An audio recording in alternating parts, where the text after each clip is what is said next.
It says I'm live. Am I live? I hope so. Happy another day of Bhagavad Gita Sadhana. It is, again, a whole bunch of holidays. It is Ash Wednesday. It is Valentine's Day. And it is Bhasant Panchami, which has many meanings on the Indian subcontinent and around the world. But I'm going to stick with a meaning and a story that kind of connects with Valentine's Day. So Panchami means fifth day, and Bhasant is like spring. It's the spring month that's coming. It kind of marks the transition from colder to ever warming weather. It's also the birthday, it is said, of Ma, or goddess Saraswati. So I'm wearing yellow for her because that's supposed to be one of her favorite colors. She is the deity of speech, of learning, of knowledge, and she's one of the aspects of the divine feminine we're celebrating during this Gupta Navratri, the secret or hidden 9 nights of the divine feminine. Another aspect of Vasant Panchami has to do with Kamadeva and Lord Shiva, who actually plays a big part in the Mahabharata war that's spoken of in the Gita. So if you ever watched The Big Bang Theory, I like the character Raj's description of Kamadeva. And he says, Kamadeva is just like Cupid, except much cooler because he rides a giant parrot. And that's a great way to think about it. Kamadeva is the Deva, bright being, or god of Kama, desire and love. And just like Cupid, he has a bow and arrows with which he shoots people to smite them, but he has 5 different arrows, so with 5 different kinds of affection. And it is said that back in the day, Lord Shiva lost the mortal form of his wife Sati. She perished, and he became disconsolate. He went into a deep meditation and could not be stirred for a very long time. Well, Sati, through the power of her love, took birth again as another mortal woman named Parvati. And Parvati did all kinds of austerities to try to attract Shiva's attention. She pined for him. And Lord Shiva just sat in meditation.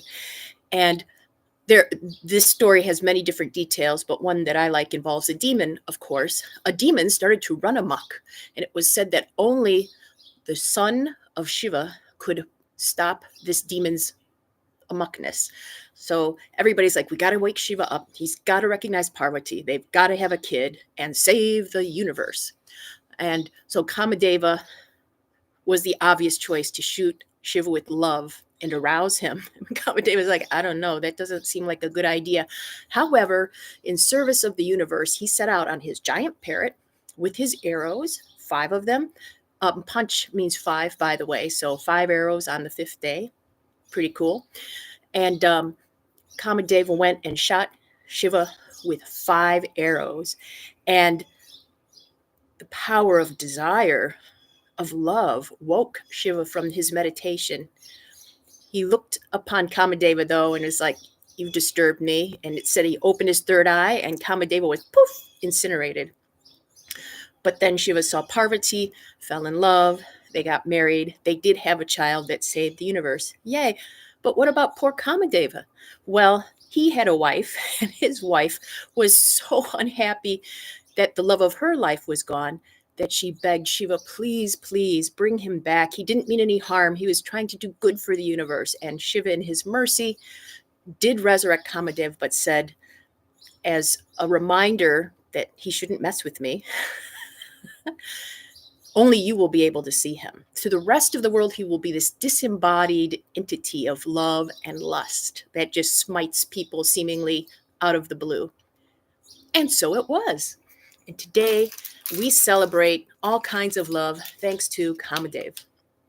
And I have some special sweets today, prasad, ganache chocolate heart. So here's for Kamadeva, here's for Shiva and Parvati, and here's for Ma Saraswati, because without her, I wouldn't be able to tell these stories. Shall we dedicate our practice today to love and perhaps use this time to reflect on love and what it does at about this time of year, which around here includes, by the way, it's the beginning of skunk mating season. Male skunks, I just read, it's only on one site, I didn't have time to check it out, but male skunks will travel up to 6 miles once they smell a lady skunk that they like. So here's to you. And if you live in a place with no skunks and think, why are people making such a big deal? They can't possibly smell that bad. They can. Although baby skunks are so cute. Your biology lesson for today. Mudra again will be Gupta, the hidden mudra. Fingers, thumbs, in honor of Gupta Navratri.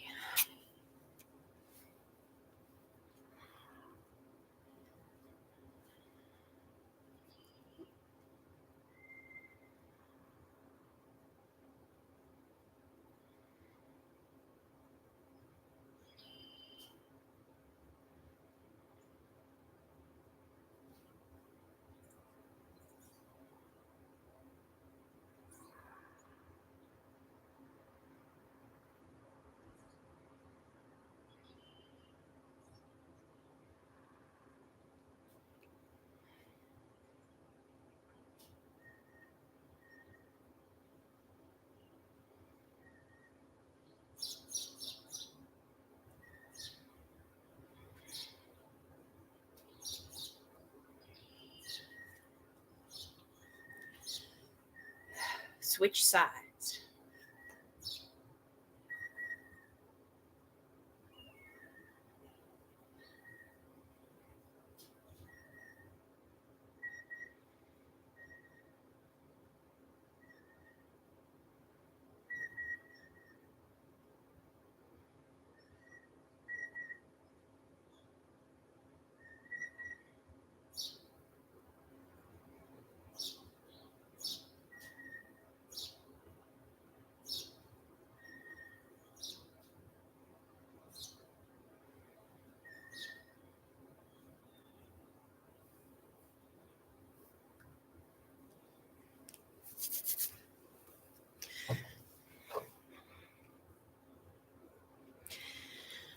It is time for meditating, and today I invite you to contemplate love, what it means to you, how it affects your life, and perhaps today, especially, how you can share it with others. See you in 5.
Welcome back. I love that you joined me today. I'm going to dedicate, I had a hard time picking a dedication today. Of course, that could be to Kathy. It could be to my grandmother and grandfather, who to me were quite the model of love. It could be to Shiva and Parvati. Even the skunks, man. The birds. I'm just going to dedicate it to love. I send love to all of you. I hope you have the most wonderful of days, and I can't wait to see you again tomorrow. If you'd like to share somebody you love or dedicate this practice to them, feel free to write their names or initials or whatever in the comments. I'd love to know who you love too. All right, till next time.